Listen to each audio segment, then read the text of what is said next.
many of us, it's been 10, 15, 20 years since we had our formal preaching training, and we're just not sure how to keep the saw sharp in a rapidly evolving digital pandemic-laden controversial world. What are your recommendations for continuing to lean into technical expertise if it feels like our formal training was a long ways away, or maybe we haven't had any formal training to speak of? Well, one of the very first things that I did, even as a young pastor and a young preacher, when I started, preaching every time, is I started saying to the congregation, every week I'm going to be preparing the sermon. I invite you to join me. So what we're going to be preaching this week. So study along with me. On Tuesday, I would teach this passage with my staff. I'd get input. We would do a Bible study on it. On Wednesday, I would do my half-baked Bible study. I would say, look, here's where I am on Wednesday. Now speak to me about it. And we'd have this conversation.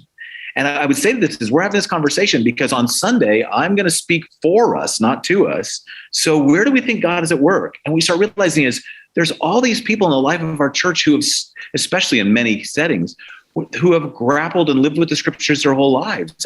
I've always felt like my job was to be the voice of the work of the Spirit in our midst. And so partly it's doing good study, but it's also recognizing that this is meant to be kind of a collaborative experience, a communal experience.